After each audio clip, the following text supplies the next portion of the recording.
Bonjour tout le monde, bienvenue à cette deuxième semaine du cours de physique à distance pendant la canicule. Je suis conscient que ça n'a pas dû être facile, mais on n'a pas le choix, il faut quand même avancer. Alors je vous propose cette capsule résumée de la semaine 2 où on va couvrir toutes les notions que vous aviez à travailler et à étudier cette semaine. Mais aussi je vais revenir sur les notions de la semaine dernière pour que vous soyez prêts pour l'examen de ce vendredi. Donc, pour revenir sur les notions de la semaine dernière, ce que je vais faire, c'est que je vais vous montrer des questions conceptuelles du type de questions qui pourraient se retrouver à votre examen sur Moodle et je vais passer au travers de ces questions-là avec vous pour voir un petit peu c'était quoi la logique. Et là, vous allez reconnaître les questions qui étaient dans le quiz préparatoire que vous aviez fait la semaine dernière. Donc, comme cette question aussi, on monte là une voiture à différents instants. Donc, on parle de t égale à 0 jusqu'à t égale 4. Donc, la voiture recule. Donc, premièrement, sachant que la voiture recule par rapport au sens de l'axe, ça va nous dire que la vitesse est négative.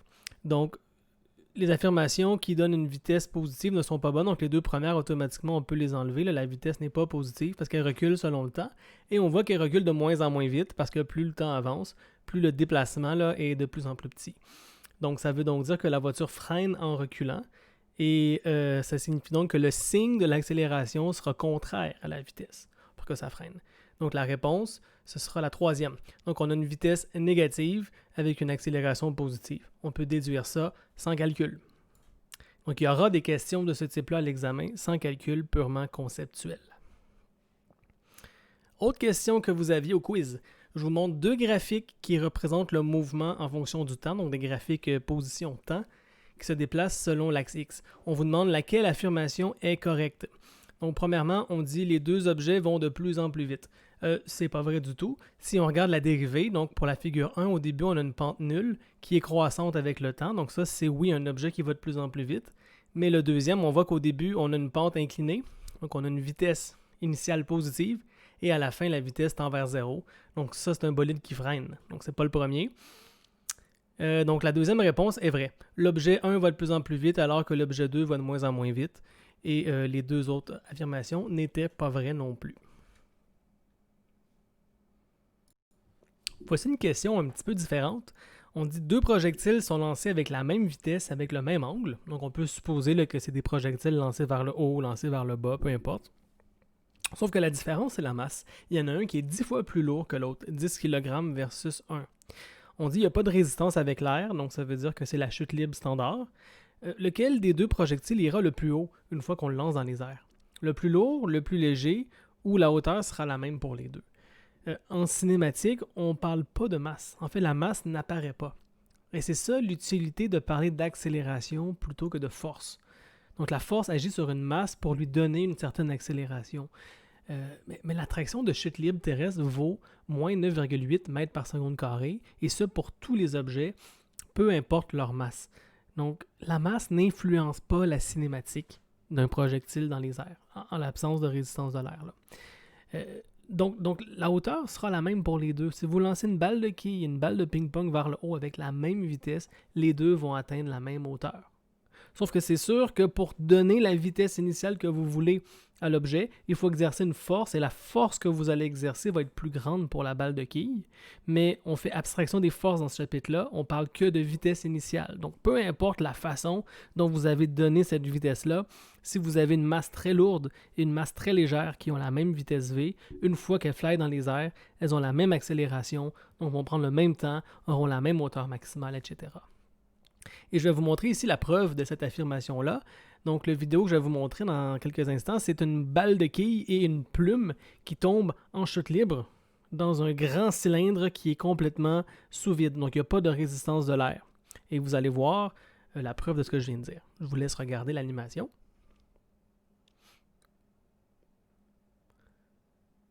Donc, les deux tombent exactement en même temps sur le sol et la distance de chute, là, c'était plusieurs dizaines de mètres. C'était très très haut. Donc la vitesse finale est assez élevée pour ces deux objets-là et on voit que tout le long de la chute, les deux objets se suivent parfaitement. Cette vidéo-là se trouve sur YouTube et on peut même la voir au ralenti avec une caméra ultra rapide et on voit vraiment qu'à chaque instant, les deux objets sont toujours un vis-à-vis l'autre parce que les deux sont accélérés avec la même grandeur, 9,8 mètres par seconde carré, vers le sol. Donc, c'est indépendant de la masse. Question un petit peu plus difficile. Je vous dis qu'on laisse tomber une après l'autre 2 pierres à partir d'une certaine hauteur. Il n'y a pas de résistance avec l'air et je vous demande laquelle des 4 affirmations suivantes est vraie. Donc, prenez le temps de lire la question, essayez de penser à une réponse, mettez la vidéo sur pause et quand vous avez construit une réponse dans votre tête, remettez la vidéo sur play et pour voir la réponse. Donc, lisez l'énoncé. Bon, la première roche va tomber et va gagner de la vitesse. Donc, à l'instant où on lâche la deuxième roche, la première a déjà une certaine quantité de vitesse. Donc, il y aura toujours cette différence de vitesse-là initiale entre les deux roches. Parce qu'une fois qu'on les lâche, les deux accélèrent au même rythme. Donc, les deux pierres gagnent de la vitesse à chaque seconde de la même quantité. Ça veut dire qu'à chaque seconde, chaque pierre gagne 9,8 mètres par seconde. C'est ce que ça veut dire, l'accélération. Donc, essayez de comprendre. Donc, la roche A a une vitesse initiale non nulle. La roche B a une vitesse initiale nulle. Et là, les deux accélèrent au même rythme. Ça veut dire qu'à chaque seconde, les deux roches gagnent la même quantité de vitesse. Donc, l'écart entre la vitesse de la roche A et de la roche B va toujours rester la même pour toute la chute libre ensuite. Parce qu'à chaque seconde, les deux gagnent la même quantité de vitesse. C'est sûr que la distance va augmenter entre les deux roches. La distance va augmenter linéairement avec le temps parce que la roche qui a été lancée en premier a toujours plus de vitesse que l'autre. Donc, elle s'éloigne de la première et la distance entre les deux va grandir avec le temps. Donc, c'est ça qui va se passer dans ce problème-là. Donc, la bonne réponse, c'est A. La différence entre les vitesses des deux pierres va toujours rester la même. Les 3 autres affirmations sont fausses ici. Autre question qui était dans le quiz. Je vous montre ici un graphique vitesse-temps pour 2 voitures, une voiture bleue, voiture rouge, et on veut savoir laquelle a parcouru la plus grande distance. Donc, la distance, c'est l'aire sous la courbe. Donc, il faut comparer les 2 aires sur la courbe, et si on fait le calcul avec les chiffres qui sont donnés dans le même temps, ils sont égales. Donc, la base fois la hauteur pour la voiture rouge, ça fait V fois 10, donc 10V, alors que pour la voiture bleue, c'est la base de 10 fois la hauteur de 2V, mais on divise par 2 puisque c'est un triangle. Donc, ça revient aussi à 10V. Donc, les deux vont avoir parcouru la même distance ici. Un hélicoptère s'envole verticalement vers le haut avec une certaine vitesse V0. Et là, on dit qu'il y a une balle qui est échappée de l'hélicoptère. Donc, le pilote ne va pas lancer la balle, il fait juste la lâcher. Qu'est-ce qui va se produire? Est-ce que la balle va monter avec la vitesse de l'hélicoptère, ralentir, atteindre un sommet et redescendre? Est-ce que la balle va immédiatement tomber vers le sol avec une vitesse nulle de départ? Ou est-ce qu'elle va descendre vers le sol avec une vitesse constante? La bonne réponse, c'est peut-être pas évident, mais c'est A. La balle va monter un petit peu. Pourquoi? Donc, imaginez que ça ici, c'est l'hélicoptère. Donc, l'hélicoptère est en train de monter avec une vitesse V. Et à bord de l'hélicoptère, ici, ma petite arachide, c'est une balle. Donc, pendant que le bocal et la balle sont en train de monter à une vitesse V, il faut bien comprendre que la petite arachide ici monte elle aussi à vitesse V. Donc, à l'instant où l'arachide va se décrocher, même si on ne lui donne aucun élan, il possède déjà l'élan de la montgolfière, de l'hélicoptère. Il possède déjà cette vitesse V0 vers le haut. Donc, si on regarde juste la balle, elle est égale à 0, elle se détache de l'hélicoptère et possède un vecteur V0 vers le haut, qui était son élan initial. Donc, la balle va monter, mais là, aussitôt qu'elle quitte les mains du pilote, elle est en chute libre. Donc, elle est accélérée vers le bas avec moins G. Donc, elle va monter, atteindre une certaine hauteur maximale, puis après, elle va venir redescendre vers le sol de plus en plus vite, de plus en plus vite. Donc, c'est A ici la réponse à cette question. Voici une dernière petite question conceptuelle sur la semaine dernière. Là, ici, j'ai écrit en haut la question d'examen avec des points d'interrogation.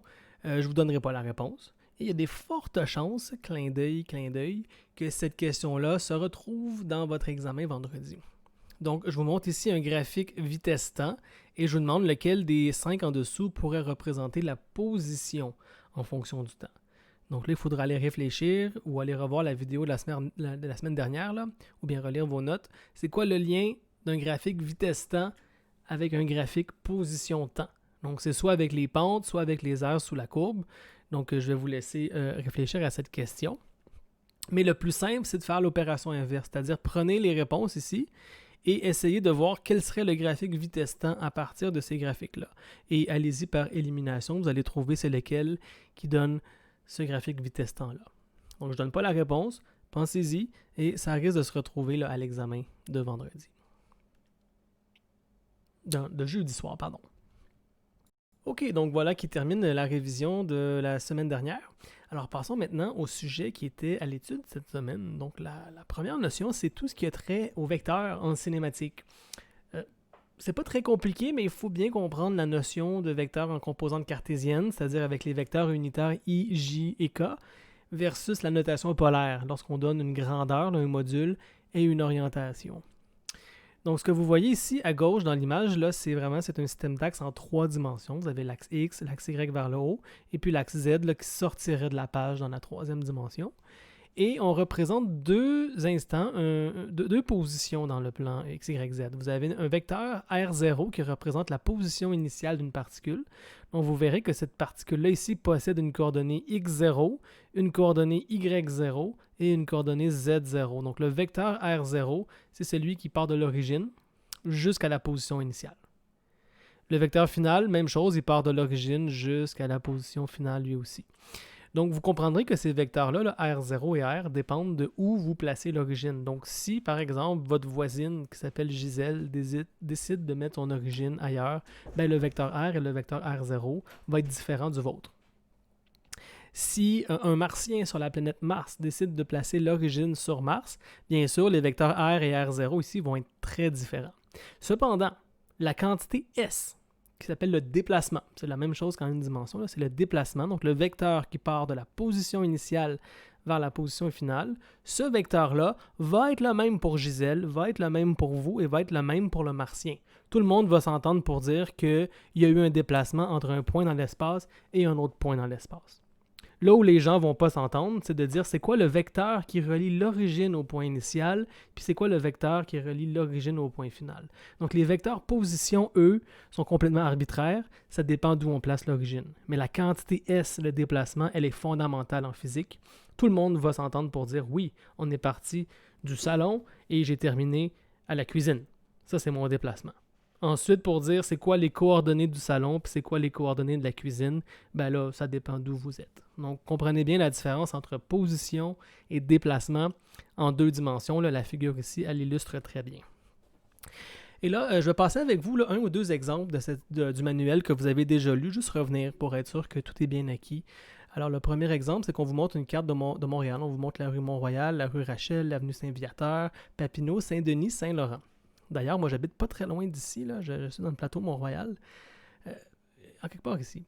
Donc, on va étudier le vecteur déplacement entre 2 endroits dans Montréal. Donc, on nous dit qu'à t égale à 0, voici les coordonnées du point initial et voici les coordonnées du point final. Donc, tout d'abord, l'origine est arbitraire. On a décidé de placer l'origine au coin Saint-Denis et Mont-Royal dans l'exercice. Pourquoi? Parce qu'il n'y a pas de raison. Si ça vous tentait de mettre l'origine chez vous, à Blainville, mettons, si vous êtes de Blainville, bien vous pouvez. Bien sûr, les coordonnées seront différentes, mais quand vous allez calculer le vecteur déplacement entre les 2 endroits, ce sera la même chose. Donc le vecteur déplacement, c'est toujours un vecteur qui part du point de départ, donc ça va être une flèche qui relie t égale à 0 ici, jusqu'à la valeur finale t. Donc, le vecteur de déplacement, ce serait celui-là. Et tout le monde va s'entendre pour dire que c'est le même. Donc, même si vous n'êtes pas à Montréal, même si votre origine est à Blainville, ben, ce sera quand même cette direction-là et cette grandeur-là, cette longueur-là, le déplacement. Donc, voyons voir comment on le calcule, le déplacement. C'est vraiment pas très compliqué, mais juste avant de calculer le déplacement, regardons comment écrire les vecteurs position en notation cartésienne. Donc, on choisit une origine tout d'abord, où vous voulez. Et là, le vecteur R0 part de l'origine jusqu'au point initial. Et là, on a les coordonnées. Donc, ce qu'on fait, c'est qu'on l'écrit sous la notation I et J. Donc, le petit vecteur I unitaire ici, c'est une quantité qui n'a pas d'unité et qui mesure 1. Donc, c'est un petit vecteur, comme vous voyez là, qui pointe selon l'axe des X. Donc, son rôle en physique, c'est tout simplement une étiquette. Donc, dans nos équations, on va mettre le petit i pour dire que ce qui est devant le petit i est dans la direction des x et le petit j unitaire pointe vers le haut avec une valeur unitaire 1 sans unité. Donc, ce qui multipliera le vecteur unitaire j sera tout ce qui pointe vers le haut. Donc, mon vecteur position initiale, j'ai moins 567 selon l'axe des x. Donc, on va écrire moins 567 fois la direction unitaire i. Et j'ai 1239 mètres vers le nord, donc on écrira 1239 selon J. Et tout ça a des unités, ce sont des mètres. Donc ce que vous voyez encadré, là, I et J, et là j'ai un signe moins parce que le petit vecteur I et J sont toujours des quantités qui pointent selon l'axe. Et si on voulait aller dans la troisième dimension, on l'appelle K, mais on ne va pas vraiment le rencontrer dans ce cours-ci, sauf dans quelques petits exemples par-ci par-là. Et le vecteur position finale, R final ou juste R, serait donné par cette quantité-là, selon ce qui était donné dans l'énoncé, donc toujours en I et J. Donc comprenez bien que I et J, ce sont juste des étiquettes pour nous aider à comprendre que c'est moins 567 selon X, plus 1239 selon Y. Habituellement, là, au secondaire, vous travaillez les vecteurs avec des coordonnées, comme ça ici. C'est tout à fait équivalent, c'est juste que c'est plus facile pour manipuler algébriquement des équations d'utiliser les vecteurs I et J, comme ça on peut les additionner ensemble, les soustraire, et ça fait des mathématiques plus visuellement simples et agréables à travailler que des coordonnées pognées dans des parenthèses avec des points-virgules. C'est une question de notation, et vraiment ici on a construit un objet mathématique qui est un vecteur. Tandis qu'ici on parle de coordonnées, c'est pas tout à fait la même chose. Mais concrètement, au final, oui, ça représente la même chose, la même information. Donc avec un vecteur, donc le vecteur R0 qu'on a écrit en coordonnées I et J, on peut utiliser le théorème de Pythagore pour trouver les composantes, donc pour trouver le module à partir des composantes. Donc le module d'un triangle rectangle, des coordonnées, le X et Y, c'est toujours à angle droit, donc on forme nécessairement un triangle rectangle. L'hypoténuse est donnée par Pythagore, donc ici on aurait 1363 mètres. Donc ce que ça signifie cette quantité-là, donc c'est la longueur du vecteur position. Donc ça nous dit c'est quoi la distance qui sépare le bonhomme, ici Albert, de l'origine. Donc c'est ça, le vecteur R0, là, on a dit, il connecte votre origine à la position dans l'espace. Donc son module, c'est la distance. Et le vecteur R final, si on calcule son module, avec la même méthode, on prend Pythagore, on trouverait 1,28 km. Donc ça, c'est la distance par rapport à l'origine. Et selon chaque origine de chaque personne qui fait le problème, vous allez avoir des distances différentes. Maintenant, le vecteur déplacement, ce que je mentionnais juste avant, c'est le vecteur qui connecte la position initiale jusqu'à la position finale, qu'on appelle S. Et logiquement, par addition du vecteur, S, c'est R moins la position initiale. Pourquoi? Tout simplement, si je fais une addition de vecteurs, donc si je prends mon vecteur R0, auquel j'additionne le déplacement S, ça m'amène à mon point final. Et c'est ça la logique. Donc un premier vecteur plus un deuxième vecteur me donne le vecteur résultant. Donc ici, c'est simple. Donc je suis parti de ma position initiale R0, j'ai additionné mon vecteur S, ce qui m'amène à mon vecteur R. Donc en faisant un petit peu d'algèbre, S c'est donc R moins R0. Et là, une fois que vous avez déterminé vos vecteurs R avec les notations I et J, on les soustrait. Donc ça, c'était ma position finale, position initiale, et là, on les soustrait et on met les I avec les I, les J avec les J. Donc j'ai 1197 I moins 567, ça va donner 1764 I, et en J, même chose, moins 1704. Donc ce que ça nous dit ici, donc j'ai une quantité positive de déplacement dans la direction du vecteur unitaire I, donc j'ai un delta X positif vers l'est. Donc on a Albert s'est déplacé entre t égale à 0 et t égale t de 1764 mètres vers la droite, et il a descendu de 1704 mètres vers le bas. Donc ça, ce sont ces deux composantes du déplacement. Et c'est ce que ça signifie, le vecteur déplacement. Donc le signe des composantes du vecteur S nous dit la direction du déplacement qui a été effectué dans ces problèmes-là. Tout comme pour le vecteur position, on peut aussi calculer le module du déplacement, qui est la norme ou la grandeur du vecteur. Je ne l'ai pas dit tantôt, là, mais module est synonyme de norme et c'est synonyme de grandeur aussi, comme vous le voyez en maths. Donc si je calcule la grandeur de ce vecteur-là, c'est 2453 mètres. Donc ça veut dire qu'Albert s'est déplacé de cette distance-là entre ces deux positions. Et là, l'autre information, c'est qu'on peut aussi trouver la direction du vecteur déplacement. Donc ici, mon vecteur déplacement, là, je l'ai dessiné, je dis je, mais c'est M. Séguin l'a dessiné comme étant un vecteur qui relie la position initiale jusqu'à la position finale. Sauf qu'un vecteur en maths, c'est jamais une quantité comme ça qui flotte. Un vecteur doit toujours être placé sur une origine pour calculer ses composantes du vecteur. Donc mon vecteur déplacement, ce que vous devez visualiser dans votre tête, c'est qu'il y a comme un petit plan cartésien, si on veut un système d'axes, à l'origine de ce vecteur S-là, qui nous permet de trouver son orientation. Donc l'orientation ici, θ, là, vous la trouvez avec l'arctangente, tout simplement. Donc le côté opposé à θ, ce serait ΔY, et son côté adjacent, ce serait ΔX. Donc le θ qui est ici, là, par alterne interne, c'est le même θ qui est là. Donc opposé sur adjacent, c'est la tangente. Donc avec l'arctangente de ΔY sur ΔX, on trouverait toujours l'angle du vecteur S selon l'horizontale, selon l'est dans ce cas-là. Et donc une quantité qui serait sous l'est, on dirait qu'elle est au sud de l'est. Si mon vecteur S pointait dans ce cadran ici, on dirait qu'elle est au nord de l'est. Donc on donnerait l'angle par rapport à l'est. Sauf que dans le livre, des fois, on va s'amuser à vous donner des angles un petit peu bizarres, comme par exemple, on va vous dire 30 degrés à l'ouest du sud. Qu'est-ce que ça veut dire, ça, à l'ouest du sud? Donc ça veut dire que je suis à gauche du sud. Donc le sud, il est là en bas. Et moi, j'ai 30 degrés à l'ouest du sud. Donc ça veut dire 30 degrés mesurés à partir du sud. Donc on aurait un vecteur qui pointe par là avec un petit 30 degrés. Et si je vous donne une autre quantité, par exemple, je vous dis 20 degrés à l'ouest du nord, bien là, à l'ouest du nord, donc le nord est ici, on s'en va à l'ouest, et là, on mesurait 20 degrés par rapport au nord. Donc, quand vous avez à l'est d'une quantité, au sud d'une quantité, la deuxième quantité, c'est le point de référence et on se dirige dans la direction de la première quantité dans l'énoncé. Donc, à l'est du sud, on commence par rapport au sud, puis on s'en va vers l'est, etc.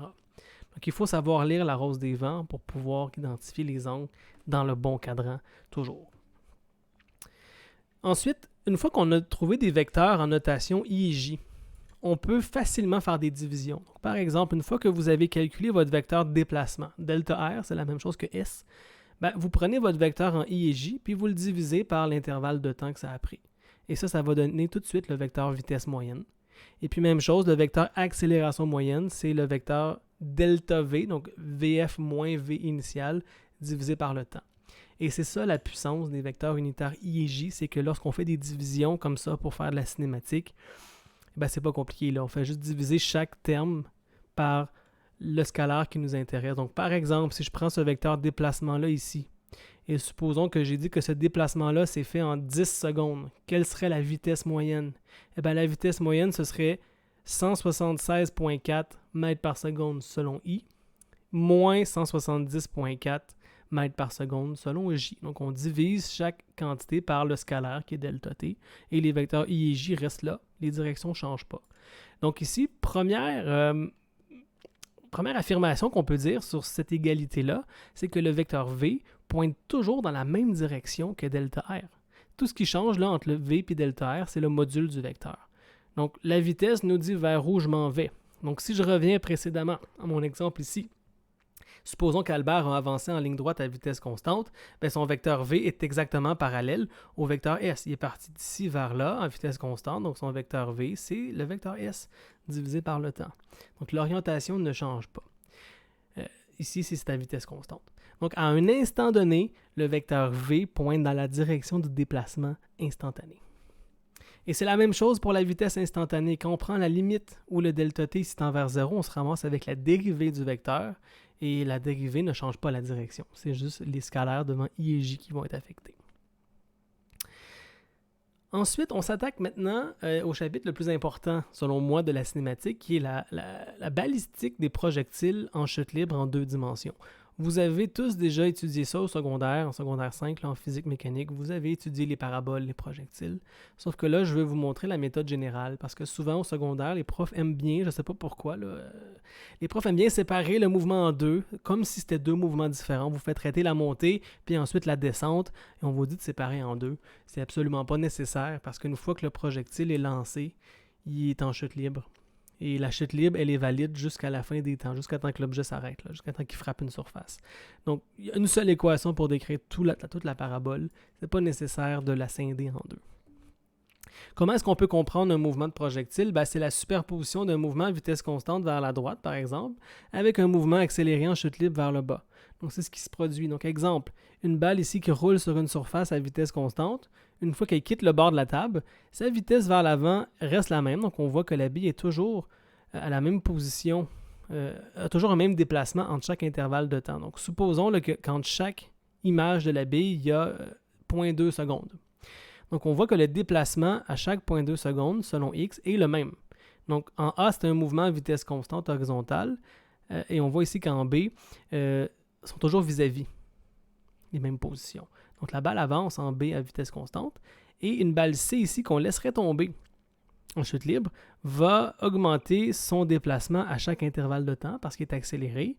Et si on combine ça, on voit que c'est toujours en correspondance verticale avec la bille ici qui avançait et qui tombe. Donc tout ça pour dire que le mouvement parabolique de chute libre, c'est une superposition d'un mouvement horizontal à vitesse constante avec un mouvement accéléré vers le bas. Donc la raison, c'est quoi? Premièrement, pourquoi le mouvement est accéléré vers le bas? Vous le savez, c'est la gravité terrestre qui attire la balle avec une force, donc on va lui donner une accélération constante de moins 9,8 mètres par seconde carrée. Mais pourquoi est-ce que la vitesse horizontale reste constante? C'est une bonne question, parce qu'en vérité, elle n'est pas tout à fait constante, puisqu'il y a de l'air. On a de la résistance de l'air, il y a du vent qui va pousser la balle et qui va la freiner. Mais dans un monde idéal, et dans notre cours, nous sommes dans un monde idéal, donc nous allons supposer qu'il n'y a pas d'air. Donc c'est une planète assez hostile, là. Pas d'air, que de la gravité, et dans ce cas-là, le mouvement en X sera purement un mouvement à vitesse constante, ce qui rend les équations beaucoup plus simples. On verra tantôt qu'est-ce qui se produit si on enlève cette contrainte-là, donc si on laisse la résistance de l'air. Donc ici, voici une petite image avec des vecteurs. Donc on voit à chaque instant les vecteurs Vx, Vy et le vecteur V résultant. Donc vous voyez que le Vx est toujours pareil dans la même direction, de la même longueur. Donc Vx ne change pas tous les instants. C'est Vy qui est affecté par la gravité. Au début, Vy est très intense et pendant la montée, le Vy diminue. Et au sommet de la balle, bien sûr, il ne peut plus avoir de vitesse vers le haut, sinon il continuera à monter. Donc quand il ne monte plus, c'est qu'il n'y a plus de vitesse verticale. Et l'instant d'après, il commence à redescendre à cause de la gravité qui l'attire vers le bas. Et là, son vecteur Vy, on voit qu'il augmente parce qu'il tombe de plus en plus vite. Mais vers la droite, son vecteur Vx reste le même. Et si on s'intéresse à trouver l'angle du vecteur vitesse à un instant donné dans la trajectoire, mettons, je vous dis quand la balle frappe dans le sol, avec quel angle elle va frapper le sol, il suffit de faire de la trigonométrie. Donc, vous devez calculer séparément les équations pour Vx et Vy avec la cinématique. Et l'angle ici va être donné par une arctangente, comme d'habitude, côté opposé sur adjacent, si vous voulez l'angle ici, là, donc Vy sur Vx. Et là, faites attention au signe, parce qu'une arctangente, là, avec le signe, des fois, ça ne marche pas très bien. Donc, il faut faire un dessin et voir dans quel cadran on se situe, puis mettre le petit angle là. Donc, horizontal, pas de changement du vecteur V, tandis que vertical, c'est là que la gravité va affecter le mouvement. Donc déjà là, je vous pose une première question conceptuelle qui pourrait se retrouver à l'examen. Je vous dis qu'il y a deux balles qui roulent sur une table horizontale. Elles arrivent en même temps au bord de la table. Sauf que la balle A roule à 10 mètres par seconde, puis la balle B à 5 mètres par seconde. Quand elles arrivent au bord de la table, elles vont tomber. Laquelle des balles arrive au sol en premier? Donc je reviens à l'image avant, ici. Donc on a deux balles qui roulent sur une table à des vitesses différentes. Elles arrivent au bord et vont tomber vers le bas. Laquelle va toucher le sol en premier? Mettez la vidéo sur pause maintenant, pensez-y.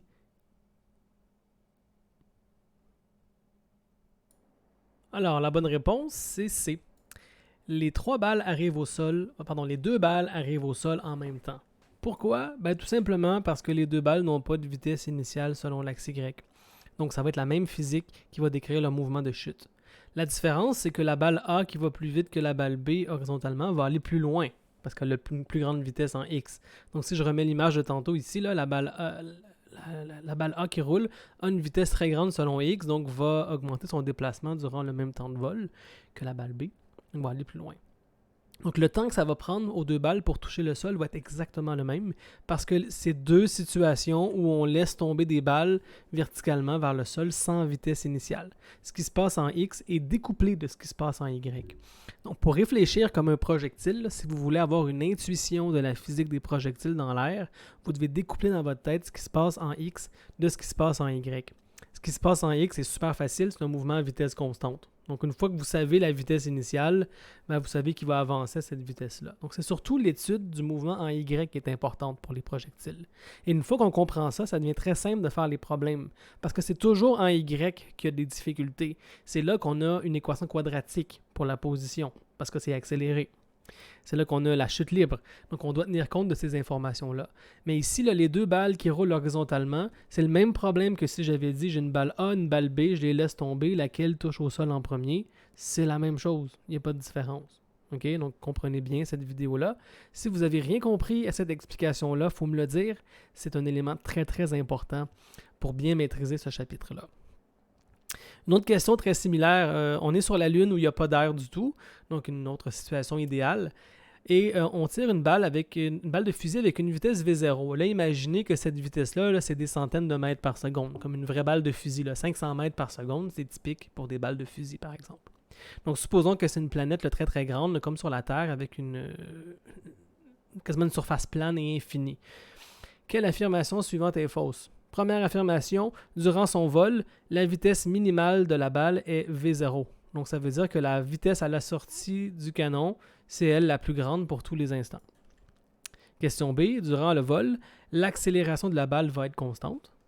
Question C, le temps que prend la balle avant de toucher le sol augmente avec la vitesse V0. Donc, plus on tire la balle vite, plus elle va toucher le sol rapidement. Ou bien, est-ce que toutes les affirmations précédentes sont vraies? Alors, mettez la vidéo sur pause maintenant. Pensez à votre réponse.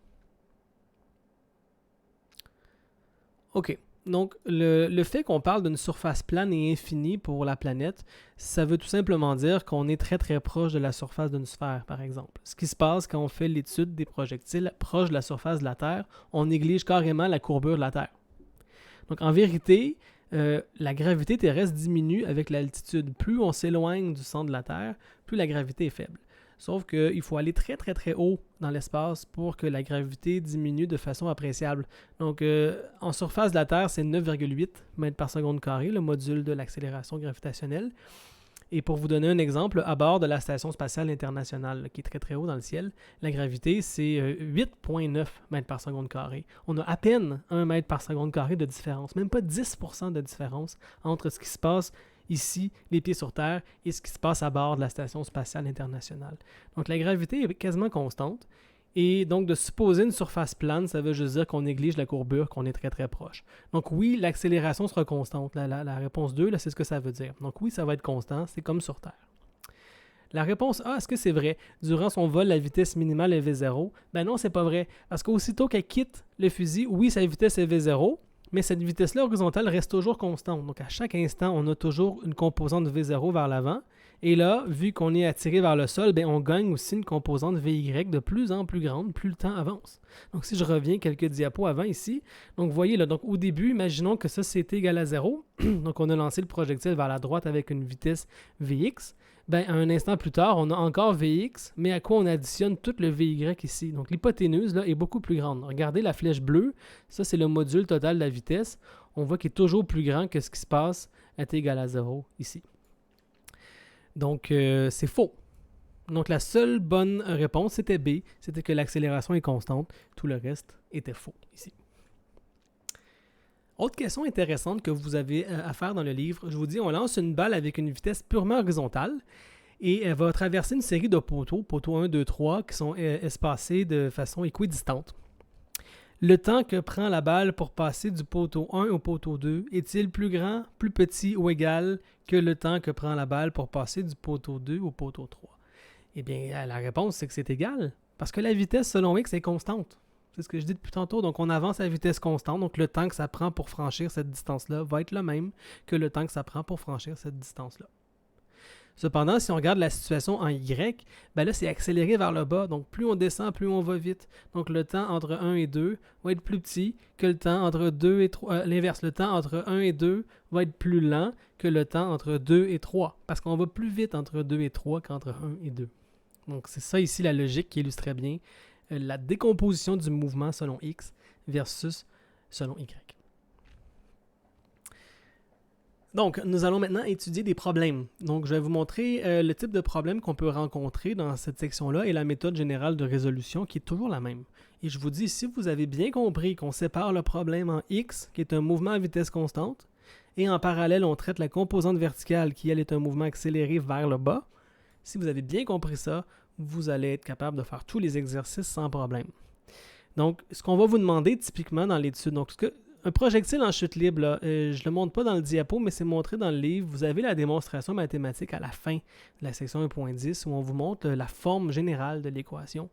Et on prouve que c'est une parabole, absolument. Donc, c'est une équation quadratique selon t, mais en plus de ça, le mouvement est aussi une parabole dans l'espace. Donc, ça veut dire que si je kick un ballon de soccer dans un stade où il n'y a pas d'air et qu'on filme la trajectoire du ballon de soccer entre son point initial et le point final, ça va faire une parabole parfaite qui va atteindre une hauteur maximale et qui aura une portée, une distance d ici. Donc, ce sont des quantités qui vont être intéressantes à calculer. Donc, quand on lance des projectiles, peu importe pour la raison pour laquelle on lance le projectile, mais on va souvent s'intéresser à savoir le point le plus haut qu'il va atteindre. Donc, dépendamment de la physique qu'on veut étudier, là, s'il y a un plafond et qu'on ne veut pas que la balle tape le plafond, il faut connaître comment calculer la hauteur maximale. Et aussi la portée, c'est souvent ça le plus important. Là, je vais atteindre une cible qui est à une distance d. Donc, la portée va être intéressante elle aussi. Là, ici, remarquez, là, c'est un problème où la hauteur initiale est égale à la hauteur finale. Donc, on kick un ballon au sol et il revient au sol. Mais souvent, là, par exemple, vous lancez un ballon dans un panier de basket, la hauteur finale pourrait être plus haute. Et dans ce cas-là, la portée, ça serait la distance entre là et la position finale, par exemple. Il faut bien interpréter ça. Alors, le premier exemple très simple, justement, le lancer d'un ballon. Donc ici, là, dans le problème typique que vous avez déjà étudié, donc je ne vais pas tout l'expliquer, mais ce qui est important, c'est la méthode de résolution que je vais vous dire. Donc toujours en partant, quand vous avez un problème où je vous donne la vitesse de lancer et l'angle, c'est les situations les plus faciles. Parce qu'une fois que vous avez vos composantes de vitesse initiale avec la trigo, là, ici j'ai mes deux composantes de Vx, Vy. Une fois que je les ai, le reste c'est direct, c'est une application des formules. Pourquoi? Parce que Vx est constant, donc je sais que le ballon va avancer à 4,3 mètres par seconde du début jusqu'à la fin. Puis en Y, c'est lui qu'on va devoir étudier. Donc, qu'est-ce que je dois faire? Donc, la question A, on demande le temps de vol. Donc, le temps que ça va prendre au ballon pour partir de la main jusqu'à atteindre le panier. Donc, c'est sûr qu'on ne va pas étudier le mouvement en X parce que je ne connais pas la distance avec le panier. Donc, quand même que j'utilise cette formule-là, le 4,302 mètres par seconde, pas cette formule, mais cette vitesse-là, 4,3 mètres par seconde, ne m'est pas utile pour l'instant, étant donné que je ne connais pas la distance. Donc, je ne peux rien faire avec ça. Donc, c'est Y. Et moi, ce que je sais en Y, je connais la hauteur initiale qui est la hauteur du bonhomme, qui vaut 2 mètres, le Y0. Et on nous dit que le panier est à 3,05 mètres. Donc, la logique que vous devez comprendre, c'est OK, je vais étudier l'axe Y et je veux relier deux positions en Y. Je veux relier 2 mètres à 3,05 mètres. Et oui, le ballon va avancer, mais on s'en fout. Je l'ai dit, on peut découpler. Donc, regardez juste Y. Laissez faire ce qui se passe en X. Y, je passe de 2 à 3,05. Ma vitesse initiale, 6,144. L'accélération, moins 9,8. Vous mettez ça dans l'équation de la position cinématique et vous avez une équation quadratique en T directement. Donc, vous prenez l'équation de la grosse Bertha pour trouver votre T ici, l'équation quadratique, et on trouve deux racines. Et là, ça peut être embêtant, mais si on regarde le dessin, on comprend pourquoi. On va passer 2 fois à cette hauteur-là. Donc, ce qu'on a interrogé mathématiquement, on a pris l'équation et on lui a demandé « Donne-moi la valeur de t qui m'amène de 2 mètres à 3,05 mètres. » Donc là, on fait les maths, et les maths nous disent « Ah, on va le croiser 2 fois, 3,05 mètres. » En montant, puis en redescendant. Donc, on trouve les deux racines positives. Donc, quand vous avez deux racines positives, c'est que vous croisez 2 fois votre hauteur finale. Et là, selon le contexte, il faut prendre le bon temps. Donc, nous, on va prendre le plus grand ici, 1,05. C'est le temps dans les airs. Et là, comprenez bien qu'une fois que j'ai le temps dans les airs, j'ai tout ce qu'il me faut pour aller étudier maintenant le mouvement vers l'avant. Il est à vitesse constante. Vitesse fois temps donne la distance. Donc, tout de suite en partant, moi, je peux calculer la distance si je voulais. Ce n'était pas demandé, mais on pourrait le faire. 4,302 fois 1,05 secondes nous donnerait la distance entre Albert et le panier horizontal. Autre chose qu'on peut faire, mettons, quelle est la hauteur maximale du ballon? La hauteur maximale est atteinte quand je n'ai plus de vitesse verticale. Donc, on met Vy égale à 0. Pourquoi? Revenons en arrière. Encore, ici. Donc, quand la balle atteint son sommet, elle n'a plus de vitesse vers le haut. Pourquoi? Parce que sinon, on monterait encore ou bien descendrait. Si elle a de la vitesse verticale, elle n'a pas fini son mouvement. Donc, quand elle va arriver au sommet, pendant une fraction de seconde, là, infinitésimale, elle va être arrêtée en Y. Et l'instant d'après, elle commence à redescendre. Donc, revenons à la question. Donc, on va mettre la vitesse finale à 0 au sommet, vitesse initiale en Y qu'on avait calculée, et avec ici le déplacement en Y, on cherche la hauteur maximale, la hauteur initiale étant de 2. Ça nous donne une hauteur ici, 3,93 directement. Et l'autre genre de question qui va nous intéresser, c'est lorsque le ballon tape dans le panier. avec quelle vitesse et avec quel angle va-t-il entrer dans le panier? Donc, il nous faut deux informations pour traiter le vecteur vitesse. Ça nous prend sa composante x, sa composante y. Composante x, c'est réglé, elle est constante, 4.302. On n'y touche plus. En y, maintenant, c'est elle qui a été accélérée par la gravité. Donc, j'utilise mes équations de la chute libre. Vitesse initiale selon y, accélération négative, le temps de vol. Ça nous donnera donc la vitesse finale ici, de moins 4.146. Et donc, je me fais un dessin. J'ai un Vx vers l'avant qui était constant. Mon Vy est rendu négatif parce qu'on retombait dans le panier. Donc, mon vecteur V pointe par là. Et si je veux l'angle selon l'axe des X, selon l'est ou selon la droite, on prend l'arc tangente opposé sur adjacent, donc Vy sur Vx. Je vous suggère toujours de mettre des valeurs absolues dans l'arc tangente pour ne pas se tromper. Ça nous donne 43.9. Et si je vous demandais avec quelle vitesse en module il tape le panier, ben, on prend les composantes X et Y et on applique le théorème de Pythagore pour avoir le module du vecteur V ici. Ok, donc jusqu'à date, c'était des exemples très simples. Donc, on donne la vitesse initiale, on donne l'inclinaison et on donne des distances. Ça, c'est des problèmes que vous devez être capable de résoudre les deux doigts dans le nez. Je m'attends à ce que ce soit direct pour vous. Donc, une situation comme celle-là, hauteur initiale, hauteur finale qui sont différentes, je vous donne un module puis un angle. Avec ça, vous devez être en bateau. Là. Vous devez être capable tout de suite de savoir comment trouver la hauteur max, comment trouver la portée, comment trouver le vecteur vitesse à n'importe quel instant. Il faut être capable de trouver le temps de vol. Il faut être capable de trouver toutes les composantes de la vitesse à tous les instants aussi. Et là, je viens de vous montrer comment faire. Donc, c'est très simple. Une fois qu'on maîtrise bien les notions, et pour maîtriser les notions mathématiquement, il faut les comprendre physiquement. C'est-à-dire que vitesse en X est toujours constante lorsqu'il n'y a pas d'air. Vitesse en Y qui est accélérée selon un mouvement uniformément accéléré en chute libre.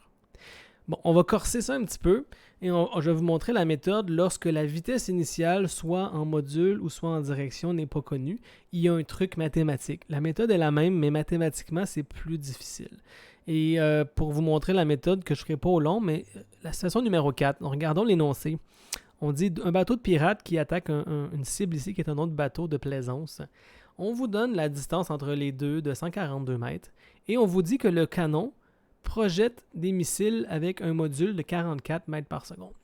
Ce que je vous montre en ce moment, c'est un problème de balistique standard. Donc, bon, mettons qu'on parle d'un mortier, un tir d'un mortier, ou n'importe quel canon, ou un feu d'artifice, ou un fusil, ou tout ce qui est un lance-projectile. Généralement, les canons, les lance-projectiles vont éjecter l'obus à une vitesse bien précise, qui ne dépend pas de l'inclinaison. Donc vous, après, vous pouvez incliner votre canon comme vous voulez, là, mais la vitesse de sortie en module, elle est fixée.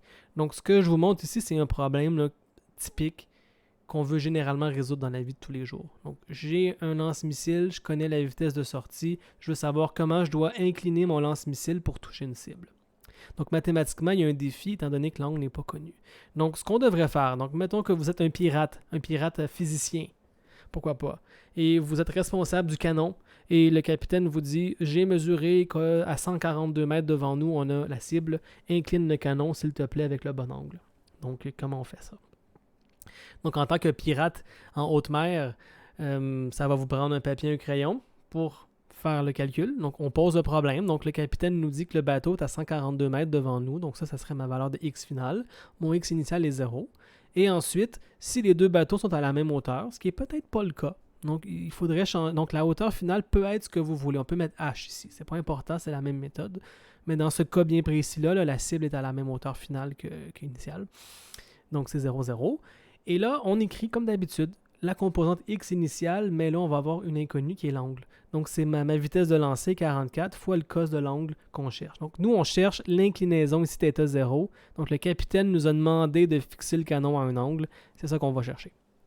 Il n'y a pas d'accélération selon X si on enlève l'air dans le problème. Donc, des pirates en haute mer, physiciens sur la Lune, mettons. Okay? Science-fiction, pourquoi pas.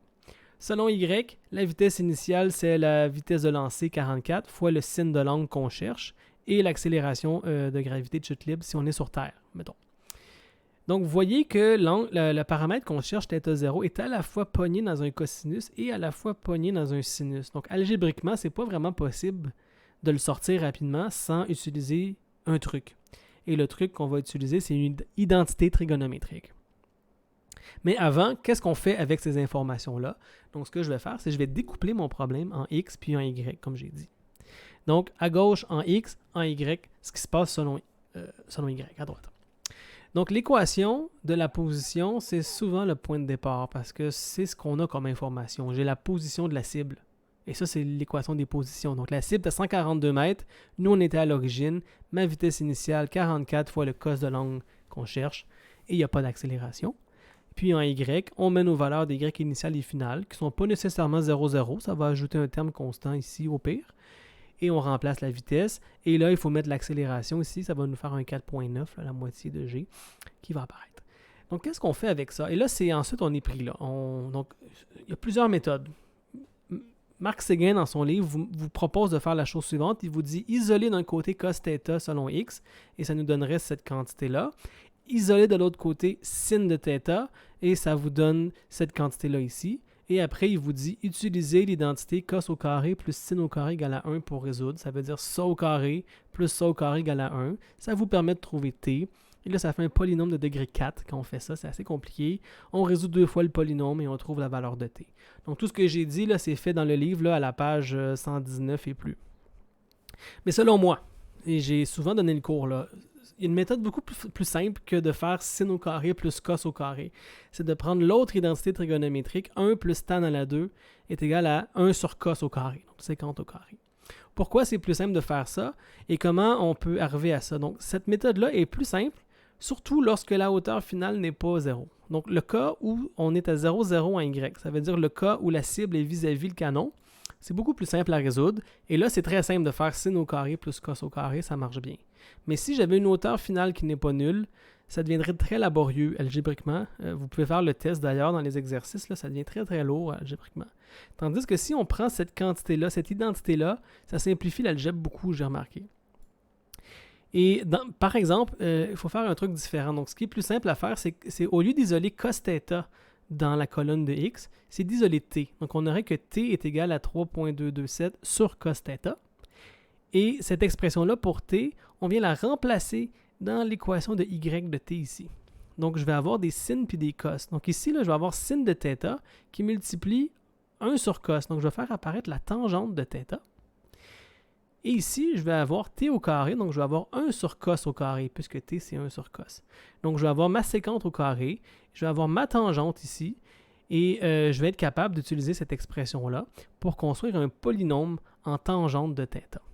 Donc, vous allez avoir une expression où il y a des tangentes de θ à la 2, et vous allez faire un changement de variable.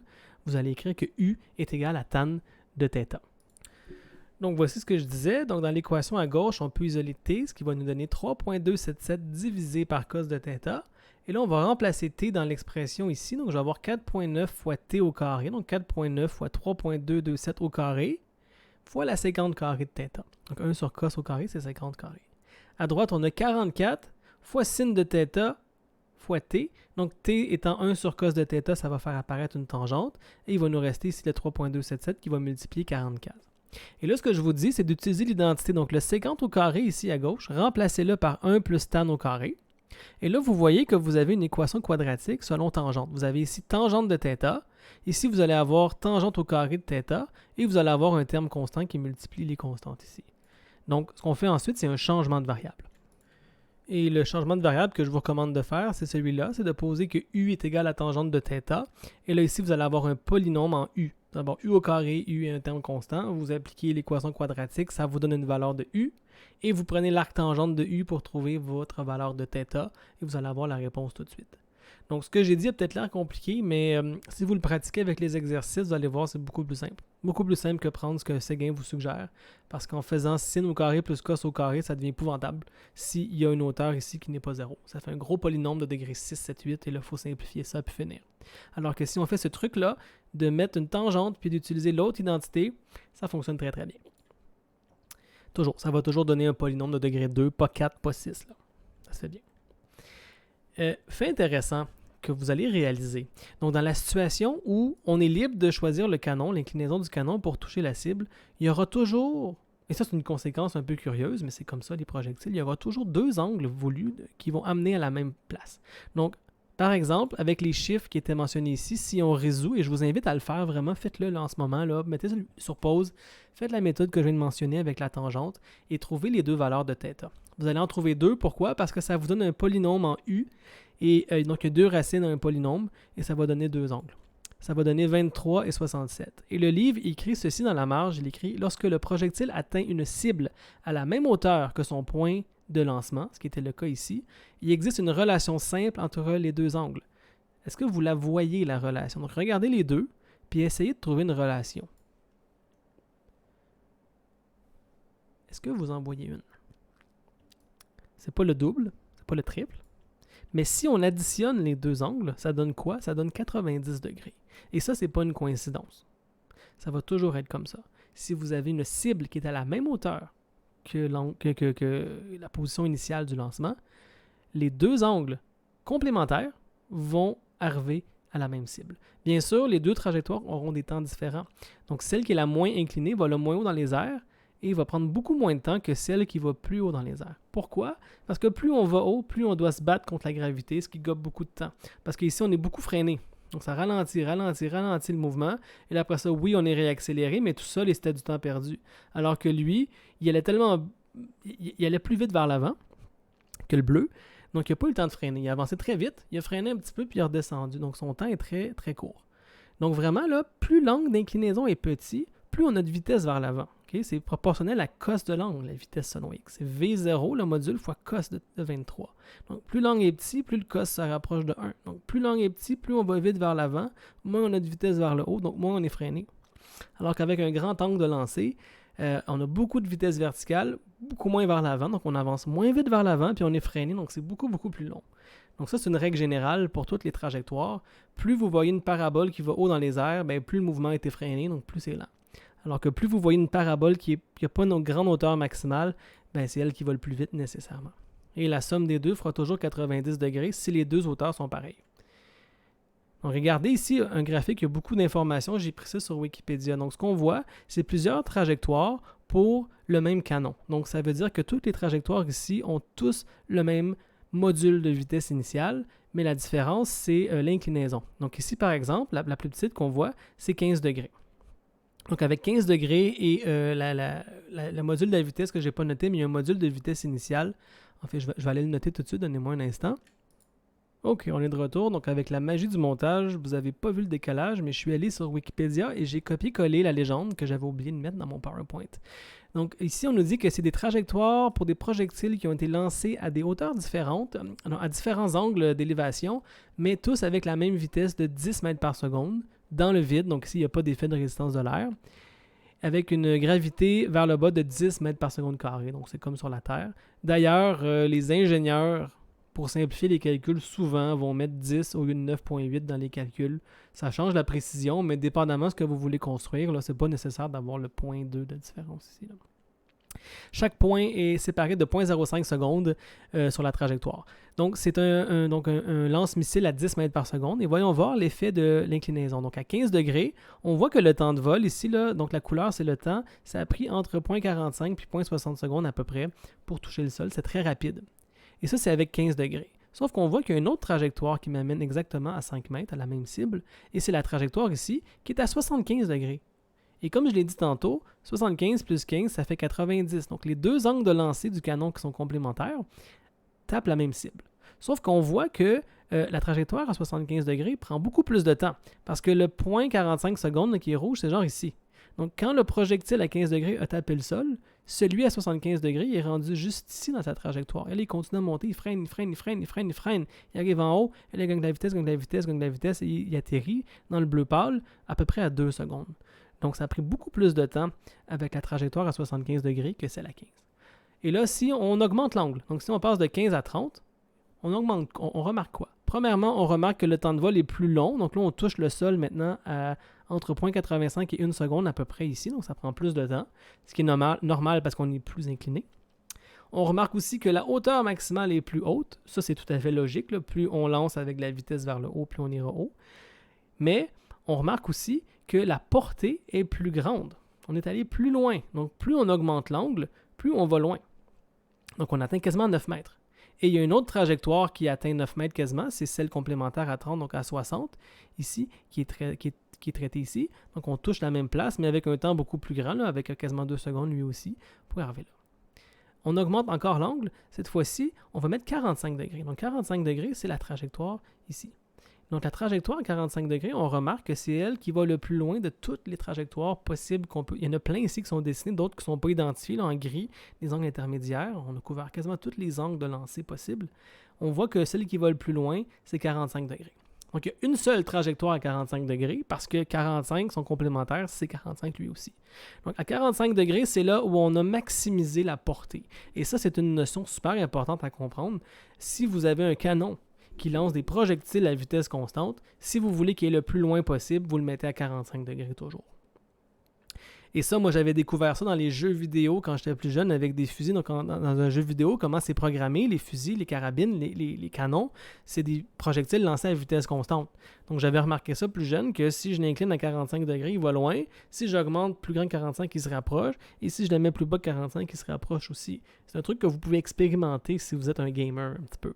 C'est souvent codé dans les jeux vidéo, la physique des projectiles. Donc, on remarque qu'à 45 degrés, je vais très loin. Et si on augmente l'angle, mettons à 60 degrés, ben là, on s'est rapproché un petit peu en portée. Parce que là, on a beaucoup plus de vitesse vers le haut que vers le bas. À 60 degrés, on a plus de vitesse initiale en haut que vers la droite, à cause du sinus et du cosinus. Donc, le projectile va aller plus haut, mais moins loin. Et plus l'angle augmente ici, ben, plus il va haut et il se rapproche. Et puis, à l'angle maximale de 90 degrés, il n'y a aucune portée. Il reste vis-à-vis en X, puis il retombe ici.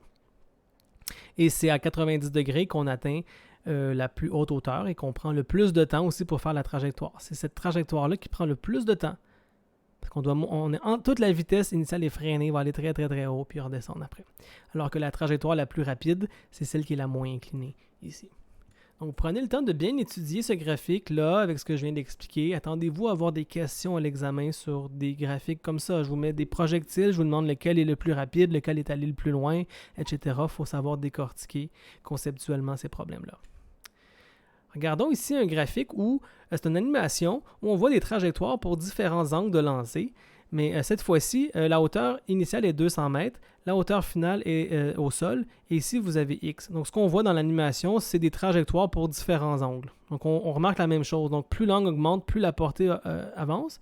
Et là, on atteint une portée maximale à 32 degrés. Ce n'est pas 45 degrés. Donc, le 45 degrés que j'ai parlé ici, c'était seulement lorsque la hauteur initiale était vis-à-vis la cible. Si la hauteur de la cible n'est pas vis-à-vis la hauteur initiale, c'est plus symétrique et c'est beaucoup plus compliqué. Et là, ce ne sont plus les angles complémentaires qui donnent la même portée, ça dépend des hauteurs. Mais il y a quand même un angle qui va maximiser la portée. Et là, il faut le déterminer avec les équations. C'est 32 degrés dans ce cas-là, on voit. Si j'augmente plus grand que 32, la portée se rapproche, puis la hauteur maximale, elle continue à augmenter. C'est un petit peu ça qui va se produire. Voyons voir l'effet de la friction avec l'air. Donc, depuis tantôt, j'ai dit qu'on néglige la friction avec l'air et c'est vrai. Et là, ici, vous voyez 3 projectiles qui sont lancés. Donc, la trajectoire en noir, c'est sans friction avec l'air, sans résistance. Et en bleu et en vert, c'est avec 2 types de modélisation de friction avec l'air. Des modélisations où l'air est visqueux, donc il y a des courants d'air. Tout dépend de l'interaction qu'on veut modéliser. Ça dépend du type d'objet, ça dépend de la température, etc. Mais on voit que l'effet de la résistance de l'air peut être sévère ou moins. Là, mais l'effet, c'est quoi? Premièrement, le temps de vol est beaucoup plus rapide. Donc, on voit qu'on touche le sol en premier en vert, on touche ensuite en bleu, ensuite en rouge. Donc, le fait d'avoir de la résistance de l'air, ça a freiné la montée. Mais ça nous fait redescendre plus vite aussi, donc on prend moins de temps. Et aussi, on voit que ce n'est plus une parabole, ce n'est plus symétrique. Donc au début, ça monte et ça redescend beaucoup plus vite. Pourquoi? C'est parce que maintenant, on ajoute une force en X, une accélération vers l'arrière. Donc le projectile freine aussi son mouvement vers l'avant, comparativement à la trajectoire en noir, qui, elle, n'est pas du tout affectée par le freinage vers l'arrière. Donc c'est moins freiné. Donc en vert et en bleu, on est beaucoup plus freiné qu'en noir à cause de l'accélération négative vers l'arrière due à la friction avec l'air. Et c'est pour ça que vert et bleu touchent le sol avant. Ils sont plus freinés, tout simplement. Donc, le genre de questions que je peux vous poser à l'examen, en voici une. Je vous montre 3 trajectoires de but et je vous demande lequel est resté le plus longtemps dans les airs si on néglige la friction de l'air. Est-ce que c'est A, B, C ou les 3 ont la même durée dans les airs? Ben, si vous avez bien compris, automatiquement, c'est C qui va être le moins longtemps dans les airs et A va être le plus longtemps dans les airs. Donc C va être moins freiné. Donc il est moins accéléré vers le bas que A. Alors que A, lui, va avoir beaucoup de freinage pendant la montée, ce qui va ralentir beaucoup son temps de vol. Il doit parcourir une plus grande distance parce qu'il va plus haut. Donc tout ça va contribuer à lui donner un plus grand temps de vol. Tandis que C a moins de distance à faire, il est moins freiné et il a plus de vitesse vers l'avant. Donc il va toucher le sol beaucoup plus vite.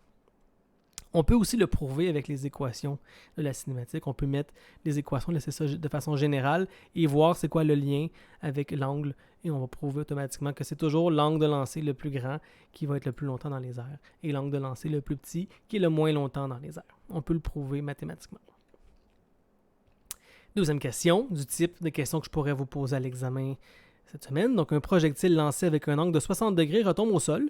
Qu'est-ce qui se passe si j'augmente l'angle à 65 degrés? Est-ce qu'il va monter plus haut et augmenter sa portée? Est-ce qu'il va monter plus haut et diminuer sa portée? Est-ce qu'il va monter moins haut et augmenter sa portée? Ou moins haut et diminuer sa portée? Donc, premièrement, on est à la même hauteur initiale qu'à la hauteur finale. Donc, on sait tout de suite que l'angle de 45 degrés, c'est lui qui va le plus loin. C'est lui qui sépare, si on veut, le fait que la portée va augmenter ou diminuer. Donc, automatiquement, je sais qu'en augmentant l'angle à 65 degrés, la portée va se rapprocher de l'origine. Parce qu'à 90 degrés, là, la portée est 0. À 45 degrés, le plus loin possible. Donc, les angles plus grands que 45 degrés ont des portées de plus en plus petites, tandis que les angles de plus en plus petits que 45 ont des portées de plus en plus petites aussi. Donc, ici, la portée, elle est plus petite. Donc, ça ne peut pas être le premier. Ça ne peut pas être le troisième. Donc, c'est soit le deuxième ou le quatrième, la bonne réponse. En augmentant l'angle de lancer, est-ce que la hauteur maximale va augmenter ou diminuer? Bien, elle va augmenter logiquement parce qu'on a plus de vitesse vers le haut. Donc, elle va aller plus haut, va être plus proche. Donc, la réponse, c'est B.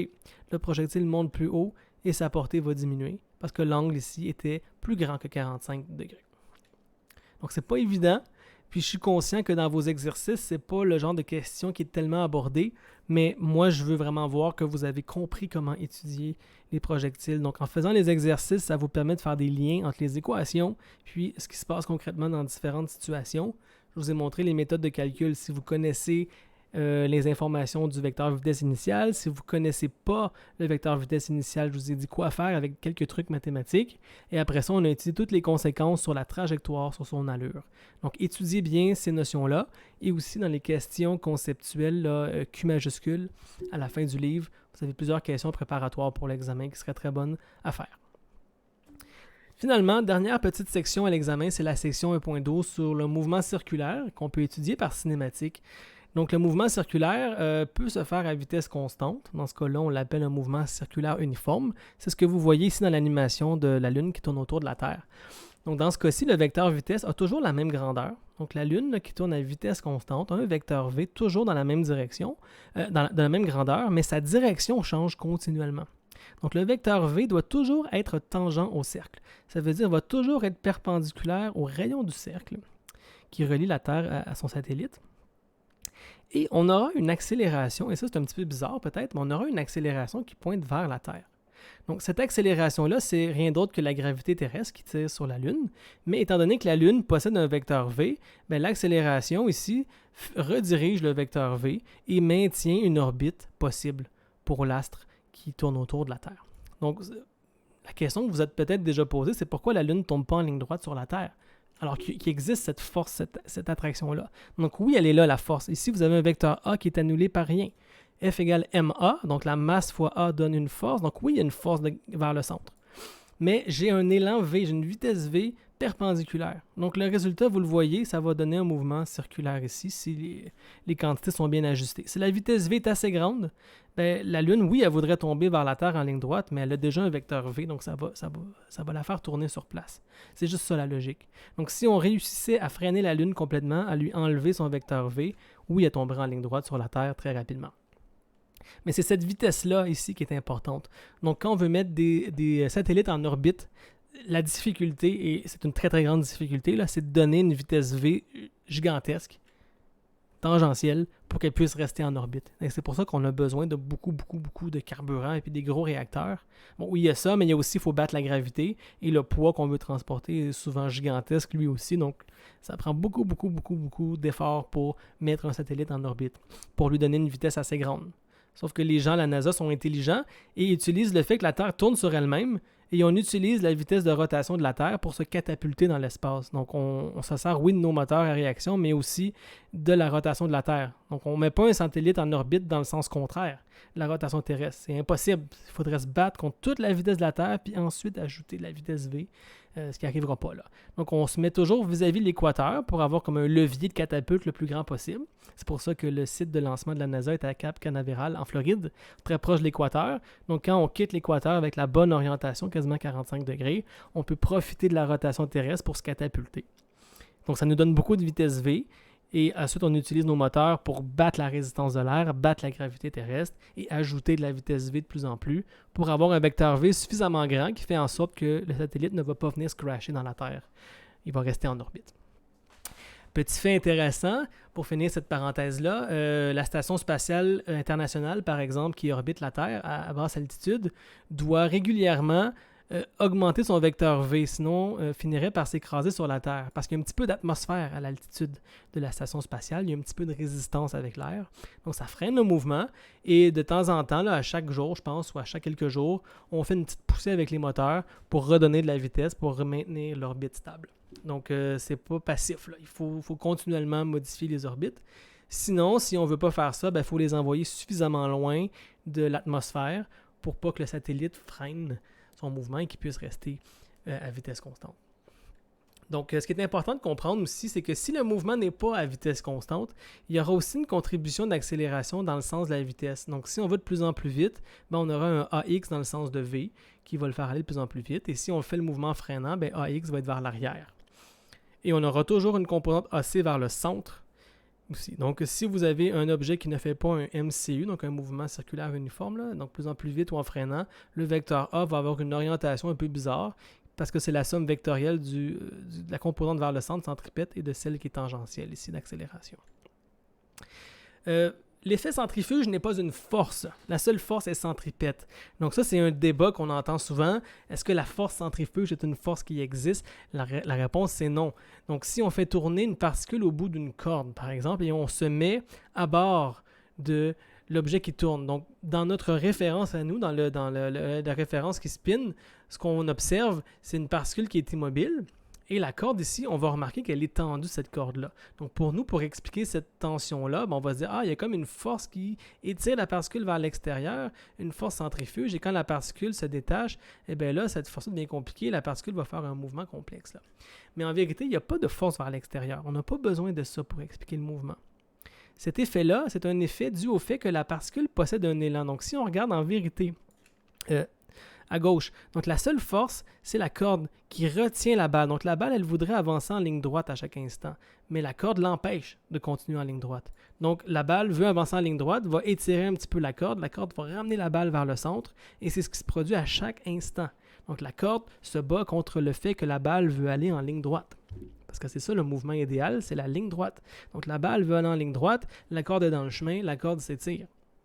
Mais si nous, on est comme à bord ici, et tout ce qu'on remarque, c'est que la balle, il doit avoir une force vers l'extérieur pour expliquer la tension vers l'arrière. Mais ce n'est pas une force.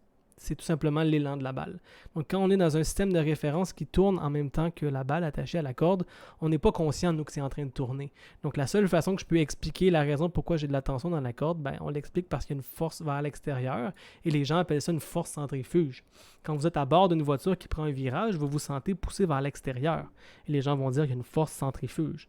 Mais en vérité, non. Et on va bien l'étudier, ça, dans le chapitre 2. C'est un effet d'inertie dû au fait que vous avez un vecteur vitesse et qu'en dessous de vous, le plancher tourne. Donc, vous, votre vecteur vitesse existe encore. Donc, vous vous ramassez dans l'extérieur, mais il n'y a pas de force, là. La seule force, c'est quand vous tapez l'extérieur de la voiture vous pousse vers l'intérieur et vous maintient sur la trajectoire. Parce que s'il n'y avait pas de mur, vous flyerez en ligne droite dans le champ. Donc, comprenez bien que la force centrifuge n'existe pas. C'est un effet dû à la vitesse. Ensuite, pour cette accélération-là qui pointe vers le centre, il y a une façon de la calculer et c'est donné par ce qu'on appelle l'accélération centripète. Ça vaut V carré sur R.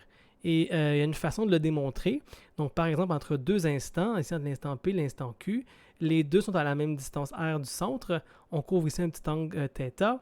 Et entre les deux, en ligne droite, la distance qui sépare mes deux instants, je vais l'appeler S, le déplacement. Et par des triangles similaires, on voit que le vecteur S divisé par R sera égal au vecteur delta V divisé par V. Donc V et V, les deux vecteurs ici, étant donné qu'ils sont tangents au cercle, donc à angle droit avec R, il existe une symétrie. Et donc le vecteur delta V ici qui relie les deux est similaire à ce vecteur-là ici.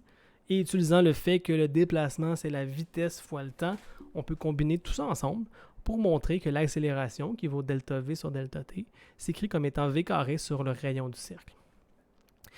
Donc, si la vitesse change parce que le bolide freine, par exemple, ben, l'accélération centripète va changer elle aussi. Donc, l'accélération centripète, c'est celle qui maintient le mouvement circulaire, c'est ce qui tire vers le centre du cercle pour que la particule se déplace sur un cercle. Donc, à t égale à 0, le vecteur est vers la droite. On tire vers le bas, ça fait tourner un petit peu le vecteur vitesse. Ensuite, on tire par là, ça le ramène comme ça ici, le vecteur vitesse. Donc, vraiment, imaginez que le vecteur vitesse, c'est la direction et qu'on pousse dessus avec une force, avec une accélération vers le centre. Donc, le vecteur vitesse, il est par là. Moi, je le pousse vers le bas. Ça l'incline comme ça. Maintenant, je le pousse par là. Ça l'incline comme ça. Donc, vraiment, là, si vous voulez visualiser pourquoi il faut une force vers le centre, imaginez une boule de quille qui avance en ligne droite et vous tapez dessus avec un marteau pour la forcer, la boule de quille, à tourner sur un cercle imaginaire sur le sol. Donc, à chaque instant, si vous voulez que la boule de quille tourne sur un cercle, vous devez pousser vers le centre. Donc, à t égale à 0, vous poussez par là. Ça va tourner un petit peu la boule de quille. Ensuite, vous la kickez par là. Ça va la tourner comme ça. Ensuite, vous la kickez par là, etc. Donc, à chaque instant, il faut appliquer continuellement une accélération vers le centre pour que la particule tourne sur un cercle. Et si le cercle est de rayon R et que la vitesse c'est V, bien, l'accélération que vous devez donner, c'est V carré sur R. Donc, pour revenir à la notion d'une orbite autour de la planète, donc j'ai dit tantôt que pour avoir l'orbite, il faut une vitesse V suffisamment grande. Donc, regardons ici, mettons qu'on se place au sommet de la pyramide en Égypte, pyramide de Gizeh, et qu'on lance un projectile avec des vitesses de plus en plus grandes. Donc, les trajectoires, ce sont toujours des paraboles, comme on a vu. Mais plus la vitesse de lancer horizontale est grande, plus la portée du projectile va augmenter. Sauf que ce n'est pas une surface plane de la Terre, c'est un cercle. Donc, si j'ai une vitesse ici suffisamment grande et que la portée est égale à la circonférence de la Terre, ben, je reviens à mon point initial avec un vecteur qui est aussi horizontal.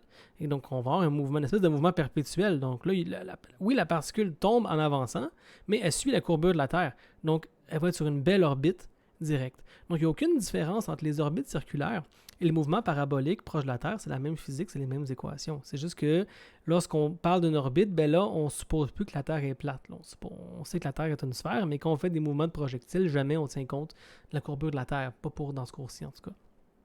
Donc, on voit la portée augmente et si on tire suffisamment fort avec une vitesse suffisamment grande, on maintient l'orbite. Et c'est ce qui se produit ici. Donc, c'est exactement ça qu'on fait quand on envoie un satellite en orbite. On l'envoie suffisamment haut. Donc, remplacer la pyramide par la fusée qui vous amène à ce point-là. Puis, on doit s'incliner avec une bonne vitesse assez grande, une composante de vitesse X, pour pouvoir garder l'orbite ensuite. Donc, souvent, on va parler d'altitude H. Donc, quand on étudie le mouvement orbital d'un satellite autour de la Terre, c'est bien important. C'est la distance centre à centre qu'il faut prendre, le rayon de courbure du cercle. Donc, ça serait le rayon de la Terre R que vous pouvez trouver sur Internet, qui est à peu près 5000 km, à quoi on additionne ici l'altitude du satellite qui nous intéresse. Et R plus H, c'est le rayon du cercle qu'on doit utiliser. Et sa vitesse V là, est perpendiculaire au rayon du cercle. Quelques définitions à comprendre, là, que la période et la fréquence. Donc ici, l'équation importante, c'est V égale 2πr sur T majuscule. Donc comment est-ce qu'on peut démontrer cette équation-là? C'est très simple. Donc la vitesse dans un mouvement circulaire uniforme. Donc tout ce qui est dans cette diapo-là, c'est pour un MCU, c'est bien important. Donc la vitesse constante. Donc la distance parcourue dans un tour, c'est 2πr la circonférence. Le temps pour faire un tour, on l'appelle T majuscule la période. Donc la vitesse, c'est la distance sur le temps, c'est 2πr sur T, tout simplement. Donc, si je cherche à calculer la période en fonction de la vitesse, ben, c'est 2πr sur V, c'est l'inverse. Et ça, c'est donc en secondes. C'est le temps que ça prend pour faire un tour. Donc, la Terre, sa période de rotation sur elle-même, c'est 24 heures. Sa période de rotation autour du Soleil, c'est 365 jours. Donc, c'est le temps pour faire un tour. La fréquence, c'est l'inverse de la période, c'est 1 sur T. Donc, la fréquence va être utile pour les trucs qui tournent très, très vite. Donc, plutôt que de dire j'ai une période de 0.0002 secondes, bien, on pourra dire que c'est 200 ou 2000 Hz, par exemple. Et vice-versa, pour un truc qui tourne très lentement, bien, une petite fréquence, on peut donner une très grande période à la place. Donc, le lien entre les deux, c'est juste 1 divisé par l'autre. Donc, une période de 0.1 seconde correspondrait à une fréquence de 10 par seconde. Donc 10 tours par seconde, ce qui est logique. Si ça prend 10 tours par seconde, ben un tour, c'est 0,1 seconde. C'est 1 divisé par l'autre. Et la seconde moins 1, étant donné que les fréquences sont très utiles pour tout ce qui a trait aux ondes, aux mouvements vibratoires, oscillations, etc., on a un nom en physique pour la seconde moins 1, c'est le Hertz, en l'hommage d'un physicien qui s'appelle M. Hertz. Donc Hz, un Hertz.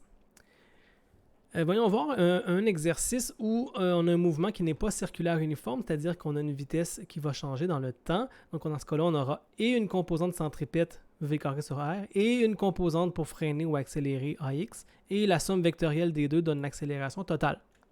Donc l'exemple qu'on a, c'est une voiture qui prend un rayon de courbure de 9,5 mètres. On fait un virage en U, un U-turn. Donc on avance ici à 3 mètres par seconde et on dit qu'à la fin du virage, on sort à 7 mètres par seconde.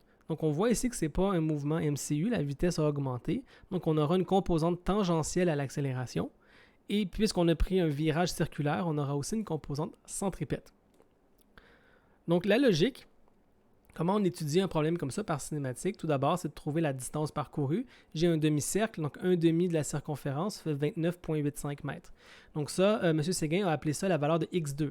Donc x0 étant la position sur le cercle ici, x2 est la position à la sortie du virage, 29,85, et le point x1, c'est en plein milieu.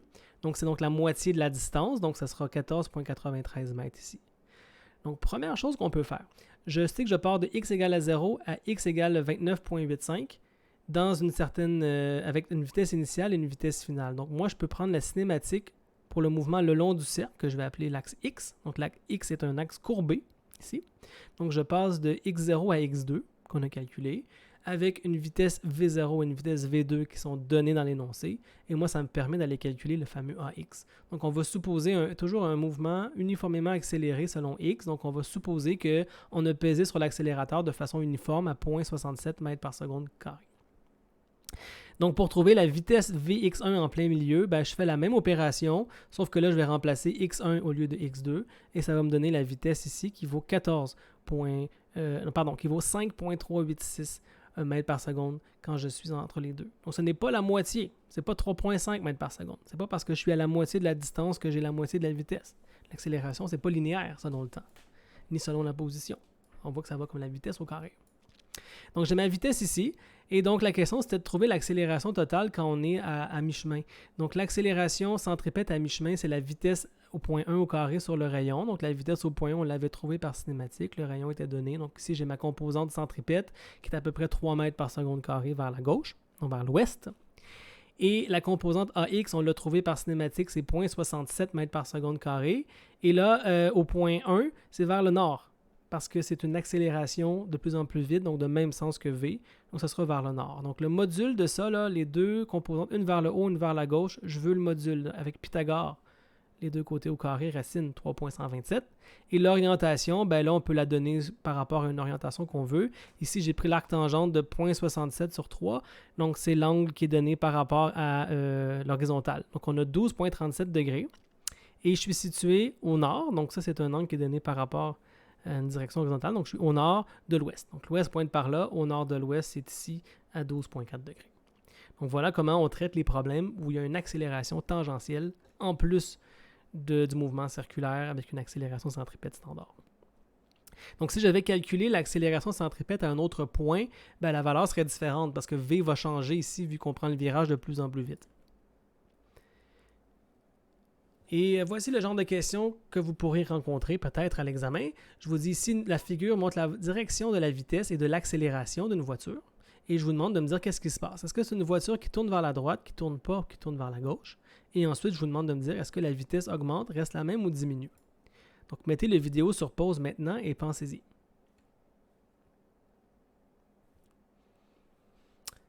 OK.